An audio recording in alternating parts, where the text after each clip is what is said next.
Hello and welcome to another episode of my Science Mode playthrough of Kerbal Space Program in the JNSQ Planet Pack. Here you can see the Duna ship I built in a previous episode, putting itself into orbit around Duna, or rather, getting that orbit to be more circular because, well, I was able to get into a high elliptical orbit, and then from there I just kind of did a bunch of low passes near periapsis to get it all the way down to being circular because of, the O-berth effect, which basically makes it to where burns are more effective, closer to a center of gravity. And then, off camera I tried to land the lander and it turned out it wasn't going to work. So I just went ahead and ditched everything that would have been dead weight, docked the part that needed to come back to Kerbal to the ship, and just started my burns to get back to Kerbal.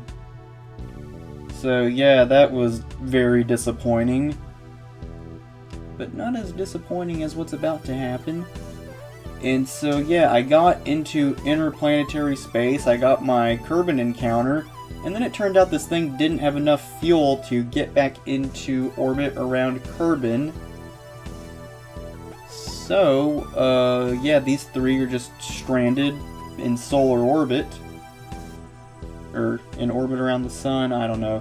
However, I did unlock a very efficient pulsed fusion engine from the science that I did get out of this mission.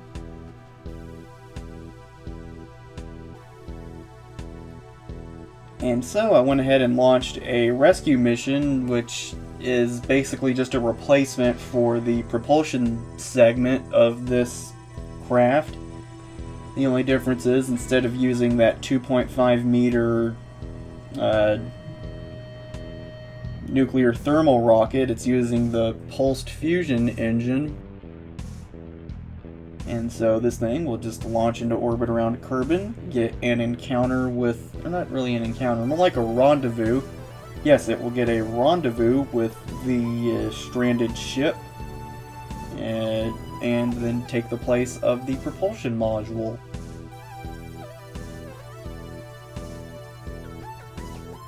And so for some reason I decided to switch to the stranded ship, and for no apparent reason everything overheated and exploded, and I don't know, I was so done with this I just figured, whatever. Just have to send another mission, and those three are dead now. And so, and you see, I'm gonna have to send some crews to Minmus and the Mun to get some high level, well, not really high level, but higher level Kerbals before I launch another Duna mission. And in preparation for that, I'm gonna launch some relays into orbit around Minmus.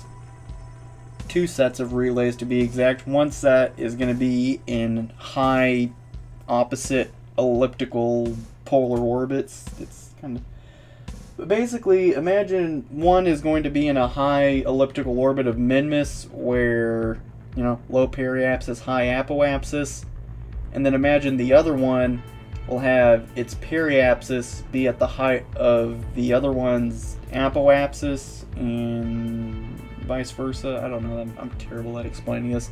Well, I'll show it in the map screen in the next episode, I guess. But yeah, so one set will just be 2 satellites in opposite elliptical polar orbits, and then the other one is going to be a one satellite in a high polar orbit and another satellite in a high equatorial orbit. And this isn't just setting up some relays for future missions to Minmus. This is also testing out a relay system for future Duna missions. And I don't know if I said I was launching relays to the Mun, which I will be doing, but if I did, it's not happening in this episode. It'll probably be happening in the next. But whatever the case is, this thing is just going to be going off to Minmus. And interesting thing about these probes, they're using ion engines, which you would think would mean that, it was going to take just ridiculously long time to get them into position. But it turns out it really didn't. And I am very happy about that. And so there you can see the third stage went out, leaving the transfer stage to take over. And so from there, this thing should get itself onto a Minmus encounter, and then it can get itself into orbit around Minmus, and the relays can do their thing, getting into their orbits.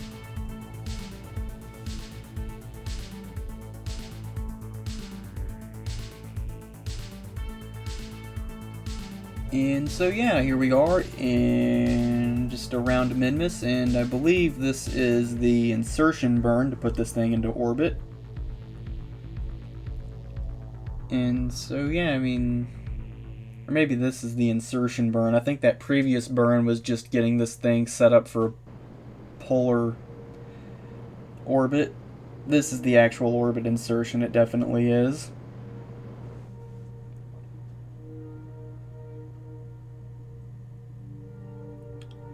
And so the first of the relays will just separate itself, and those solar panels will open up to provide electric charge needed to run the ion engine. And a funny thing about this, it wasn't an issue, but one thing that I would change about this relay system before launching it to anywhere else in the system, as in the Kerbal system, is give them more. I would give them like more battery power, because I don't think I really did that. Like, I don't think I put batteries on these. I just kind of slapped an ion engine onto the smallest probe core I had, and you know, threw on some other things, you know, relay antennas, solar panels, all of that.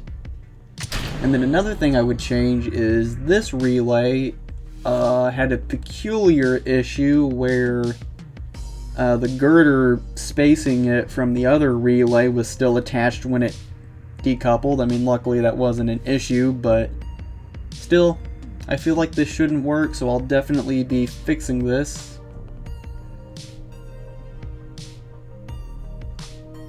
And the reason for those spacers is just because if I didn't put them in, then the solar panels would have been clipping into each other, which probably wouldn't end well when it came time to separate these from each other. So just went ahead and put this one into its orbit. I think this is the third one, so this is the equatorial orbit relay, so we're just looking at basically a plane change here. Is all that this is. And so, with that being said, that is the end of this episode. I know it was pretty disappointing. The Duna mission didn't really work out, like, at all, unless you count unlocking a new engine. But yeah, I mean, hopefully within the next few episodes I can try that again and have it actually go well.